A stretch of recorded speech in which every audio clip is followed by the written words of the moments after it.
सांगलीकर, सध्या आपल्या शहरात फक्त एकाच विषयाची जोरदार चर्चा सुरू आहे, वाढून आलेली घरपट्टी.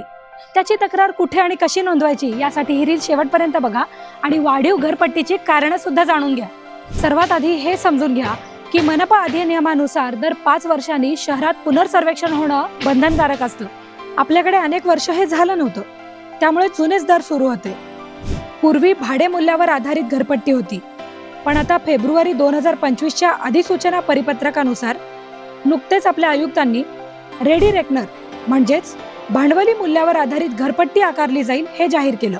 यामुळे बिलांमध्ये हा बदल दिसतोय. विशेष म्हणजे 30 ते 40% लोकांची घरपट्टी कमी सुद्धा झाली आहे आणि काही जणांना वाढवून देखील आली आहे. पण चर्चा फक्त वाढलेल्या बिलांचीच होतीये.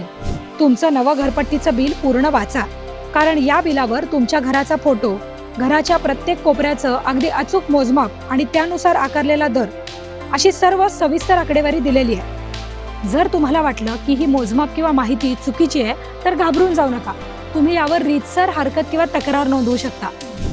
तुमच्या घरपट्टीच्या बिलावर एक QR कोड दिलाय, तो फक्त स्कॅन करा आणि तुमची तक्रार थेट मनपाकडे नोंदवा. सांगलीकरांची ही मोठी अडचण दूर करण्यासाठी लगेच ही रील आपल्या फॅमिली आणि फ्रेंड्स ग्रुपवर शेअर करा.